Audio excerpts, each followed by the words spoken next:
സുപ്രഭാതം, സിറാജ് എന്നീ രണ്ട് പത്രങ്ങളിൽ മാത്രം സന്ദീപ് വാര്യരുടെ ഭൂതകാലത്തെ വിദ്വേഷ പരാമർശങ്ങൾ പ്രസിദ്ധീകരിച്ചതുകൊണ്ട് നിങ്ങൾ എന്താണ് ലക്ഷ്യം വയ്ക്കുന്നത്? അല്ല, അതെല്ലാം കഴിഞ്ഞ് കുറേ കാര്യങ്ങൾ മുന്നോട്ട് പോയിരിക്കുന്നു.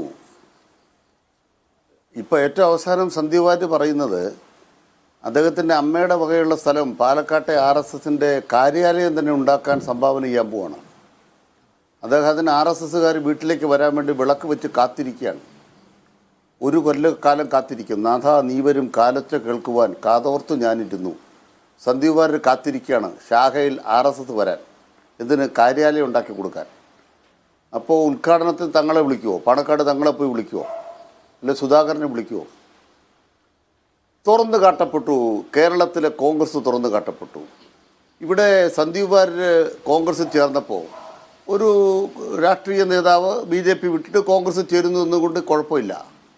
പക്ഷെ അദ്ദേഹത്തെ താരപ്രചാരകനാക്കിയിട്ട് ഇവർ പറയുന്നത് BJPക്കെതിരായിട്ട് സർജിക്കൽ സ്ട്രൈക്ക് നടത്തിയെന്നല്ല, CPMനെതിരായിട്ട് സർജിക്കൽ സ്ട്രൈക്ക് നടത്തിയെന്നാണ്. ചില മാധ്യമപ്രവർത്തകരൊക്കെ, അത് മീഡിയ വൺ അല്ല കേട്ടോ, തുള്ളിച്ചാടുന്ന കണ്ടു. എത്ര രഹസ്യാത്മകമായിട്ടായിരുന്നു ബന്ധം. ഒരു അധ്യാപക സംഘടനാ നേതാവ്, ആ അധ്യാപക സംഘടനയിലായിരുന്നു സന്ദീപ് വാര്യരുടെ അമ്മ ഒറ്റപ്പാലത്തുള്ളത്. അപ്പോൾ കോൺഗ്രസിൻ്റെ അധ്യാപക സംഘടനയിലായിരുന്നു സന്ദീപ് വാര്യരുടെ അമ്മ. അവരുടെ വിൽപ്പത്രത്തിൽ എഴുതിയിട്ടില്ല, പക്ഷേ അവർ പറഞ്ഞു എന്നാണ് പറയുന്നത് കാര്യാലയത്തിന് സ്ഥലം കൊടുക്കാൻ. എന്നാൽ ഈ വിദ്വേഷത്തിൻ്റെ വെറുപ്പിൻ്റെ ഫാക്ടറി ഉണ്ടാക്കുന്ന ഒരു കാര്യാലയത്തിന് എൻ്റെ അമ്മയുടെ സ്ഥലം ഞാൻ കൊടുക്കത്തില്ല എന്ന് പറയാനുള്ള തൻ്റെ ഇടം വേണ്ടേ? അപ്പം ഇപ്പോഴും കാക്കി ട്രൗസർ ഊരിയിട്ടില്ല. നാളെ രാവിലെ ഒരു പുതിയ പരസ്യം കൊടുത്തേക്കൂ. അദ്ദേഹം RSSൻ്റെ കുപ്പായ ഊരിന്ന് കാണിക്കുന്ന ഒരു പരസ്യം കാണിക്കൂ. മാത്രമല്ല, ജമാഅത്തെ ഇസ്ലാമിക്കെതിരെ അദ്ദേഹം പറഞ്ഞിട്ടുണ്ട്. ബഹുമാനപ്പെട്ട സന്ദീപ് വാര്യർ ജമാഅത്തെ ഇസ്ലാമിക്കെതിരെയും SDPക്കെതിരെയും ധാരാളം കാര്യങ്ങൾ അദ്ദേഹം പറഞ്ഞിട്ടുണ്ട്. അത് തള്ളിപ്പറഞ്ഞിട്ടില്ല. RSSനെയും തള്ളിപ്പറഞ്ഞിട്ടില്ല, SDPയെയും തള്ളിപ്പറഞ്ഞിട്ടില്ല, ജമാഅത്തെ ഇസ്ലാമിയും തള്ളിപ്പറഞ്ഞിട്ടില്ല. വിദ്വേഷത്തിൻ്റെ കടയിൽ നിന്നും സ്നേഹത്തിൻ്റെ കടയിലെത്തിയെന്ന് പറയുമ്പം കടയിലെ മാനേജരായിട്ട് SDP ഇരിക്കുകയാണ് UDFൻ്റെ കൂട്ടുകെട്ടിൽ, ലീഗിൻ്റെ ഒരു നിമിഷം തുറന്ന് കാണിക്കുന്നതിന് വേണ്ടി. ശ്രീ അനിൽകുമാർ, ഒരു നിമിഷം, ഞാൻ തടസ്സപ്പെടുത്തുന്നതല്ല, അങ്ങ് പറഞ്ഞോളൂ. ഈ RSSനെ തള്ളി പറഞ്ഞിട്ടില്ല എന്നുള്ളത്, അത് ഞാൻ ഇദ്ദേഹം കോൺഗ്രസിലേക്ക് വന്ന ഉടൻ തന്നെ ഞാൻ പാലക്കാട്ടുണ്ടായിരുന്നു.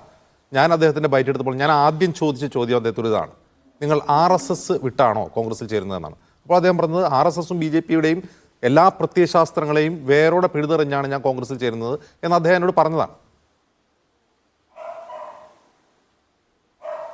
അവിടെയാണ് നിങ്ങൾക്ക് RSSനെ കുറിച്ചൊരു തെറ്റിദ്ധാരണ പാടില്ലാത്തത്. ഒന്ന്, RSSന് ഭരണഘടനയില്ല, RSSന് മെമ്പർഷിപ്പില്ല. നിങ്ങൾ RSSന് എങ്ങനെ രാജിവെക്കുന്നത്? RSSൻ്റെ രാജിവെക്കണേ RSSൻ്റെ ഗണവേഷം അഴിക്കണം. RSSൻ്റെ ഗണവേഷമുള്ള സാധനമാണ് ഇന്ന് പത്രത്തിൽ പരസ്യമായിട്ട് വന്നത്. ആ ഗണവേഷം അഴിച്ചേക്കണം. അദ്ദേഹം പരസ്യമായിട്ട് അഴിക്കട്ടെ.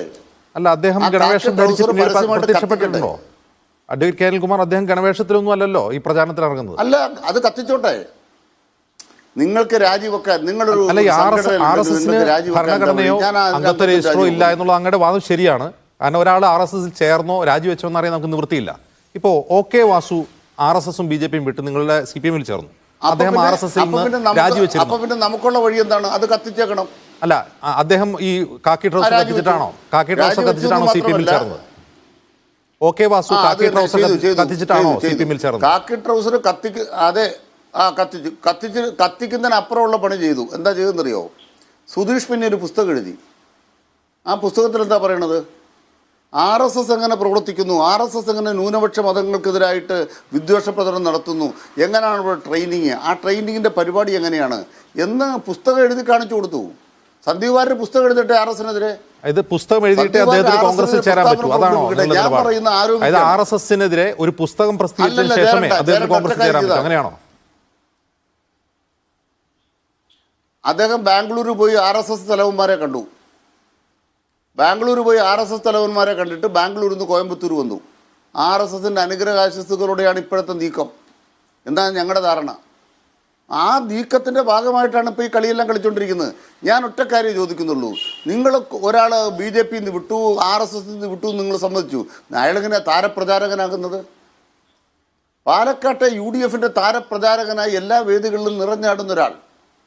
കെ മുരളീധരനെ അദ്ദേഹം വാഴ്ത്തുന്നത് മോഹൻലാലിനോടൊപ്പമാണ്. മോഹൻലാൽ ഉടനെ കെ മുരളീധരൻ കൈ പിടിക്കുന്നു. സ്വന്തം അമ്മയെ പറഞ്ഞ രാഹുൽ മാങ്കൂട്ടത്തിനോട് ഇപ്പോൾ പിണക്കമൊന്നുമില്ല. കാരണം എന്താണ്, ആനയെ പോലെയാണ് അദ്ദേഹം എന്ന് പറഞ്ഞ ഒരു സമാധാനമായി. അല്ല അനിൽകുമാർ, ഇതേ യുക്തി ഞാൻ അങ്ങോട്ട് തിരിച്ചു ചോദിക്കുകയാണ്. CPM BJP സംഘർഷം, RSS സംഘർഷം കണ്ണൂരിലുണ്ടായിരുന്ന സമയത്ത് BJP ജില്ലാ അധ്യക്ഷനായിരുന്നു OK വാസു മാസ്റ്റർ. അദ്ദേഹം വന്നപ്പോൾ നിങ്ങൾ ചെറിയ റോളൊന്നുമല്ല അദ്ദേഹത്തിന് കൊടുത്തത്, ഒരു ദേവസ്വം ബോർഡിന്റെ അധ്യക്ഷനാക്കുകയാണ് ചെയ്തത്. അങ്ങനെ ചെയ്യാമോ?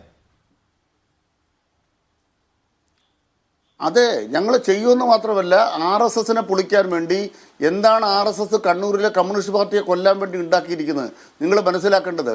ഇന്ത്യ രാജ്യത്തെ RSS കണ്ണൂർ ജില്ലയെ ടാർഗറ്റ് ചെയ്തു, ദത്തെടുത്തു. അമിത്ഷാ അവിടേക്ക് വന്നു. കണ്ണൂരിലേക്ക് അമിത്ഷാ എന്തിനാണ് വന്നത്? അമിത്ഷായുടെ മുദ്രാവാക്യം എന്താണെന്ന് അറിയാമോ? ചുവപ്പ് ജിഹാദി ഭീകരത. ഇന്ത്യ രാജ്യത്ത് ചുവപ്പ് ജിഹാദി ഭീകരതയ്ക്കെതിരായ അമിത്ഷായുടെ യാത്ര ഉദ്ഘാടനം ചെയ്ത് എവിടെയാണ്? കണ്ണൂരിലാണ്. നിങ്ങൾ കണ്ണൂരിലെ RSSന്റെ കാര്യാലയം പോയി നോക്ക്. എത്ര കോടി രൂപയാണ് RSSകാരോടെ കൈപ്പറ്റിയിരിക്കുന്നത്. കമ്മ്യൂണിസ്റ്റ് പാർട്ടിയുടെ ഹെഡ് ക്വാർട്ടേഴ്സായ കണ്ണൂരിനെ തകർക്കാൻ RSS ദത്തെടുത്ത ഒരു ജില്ല ഞങ്ങളത് വെളിപ്പെടുത്തി. അതിൻ്റെ മുഴുവൻ രഹസ്യങ്ങളും ചോർത്തിയെടുത്തു.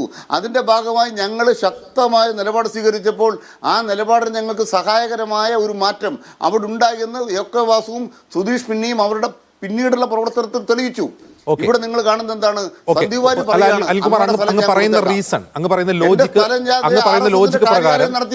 അങ്ങ് പറയുന്ന ലോജിക്ക് പ്രകാരം OK വാസു വന്നപ്പോൾ നിങ്ങൾ അദ്ദേഹത്തെ ദേവസ്വം ബോർഡ് പ്രസിഡന്റാക്കി. ഇദ്ദേഹം വന്നപ്പോൾ, സന്ദീപ് വാര്യർ വന്നപ്പോൾ ഇവർ താരപ്രചാരകനാക്കി. ഇതിലും എന്ത് വ്യത്യാസമാണുള്ളത്? അതായത് ഇനി സന്ദീപ് വാര്യർ പുസ്തകം എഴുതി RSSനെ വിമർശിക്കണം, എന്നിട്ടേ നിങ്ങൾ അദ്ദേഹത്തിന് RSSൽ നിന്ന് മാറ്റത്തെ അംഗീകരിക്കുമെന്നാണ്? അല്ല, ഞങ്ങൾ കൃത്യമായിട്ട് പറയുന്നു. നാളെ രാവിലെ അദ്ദേഹം ഒരു കാര്യം ചെയ്താൽ മതി. അദ്ദേഹം SDPയെ തള്ളി പറയുക, അല്ലെ SDPയോടുള്ള അദ്ദേഹത്തിൻ്റെ അഭിപ്രായം വ്യക്തമാക്കുക. SDPക്കെതിരെ അദ്ദേഹം പറഞ്ഞ നിലപാടിൽ ഉറച്ചു നിൽക്കുന്നുണ്ടോ? ജമാഅത്ത് ഇസ്ലാമിക്കെതിരെ അദ്ദേഹം പറഞ്ഞ നിലപാടിൽ ഉറച്ചു നിൽക്കുന്നുണ്ടോ?